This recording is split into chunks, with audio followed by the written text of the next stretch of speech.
Before Europeans arrived in Australia, water moved more slowly through the landscape. There were many wetlands, swampy meadows, and chains of ponds. Vegetation flourished along the waterways, which captured sediments and gradually built up the soils in the valley floors. Moisture was stored beneath the floodplain, where plants could easily reach the water table. During dry times, the water flow remained beneath the surface.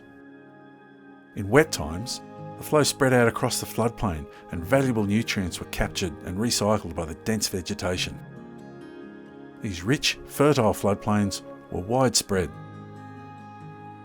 When European settlers arrived, they found the dense native grasslands and abundant water supply ideal for sheep and cattle production. The new farming practices had major impacts on the fragile Australian environment and dramatically changed how water moved through the landscape.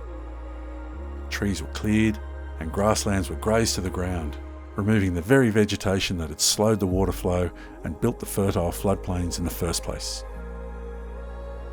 The water picked up speed and the landscape began to erode.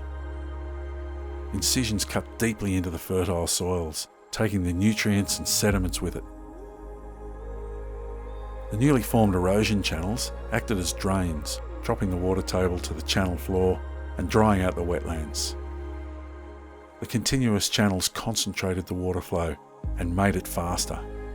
Very little vegetation remained to slow down the floods, and more nutrients were lost downstream rather than being deposited on the floodplain.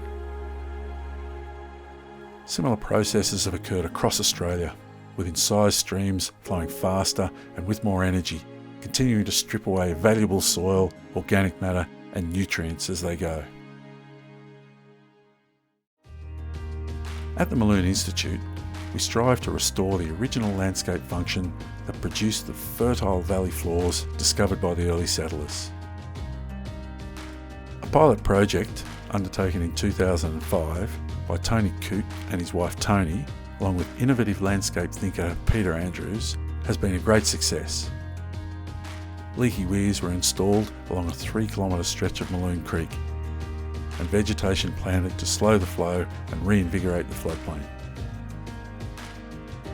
Now it's a healthy, vibrant ecosystem, which has increased the productivity on the floodplain by over 60%. The pilot project has now been expanded into the Malune Community Landscape Rehydration Project across the entire Malune Creek watershed.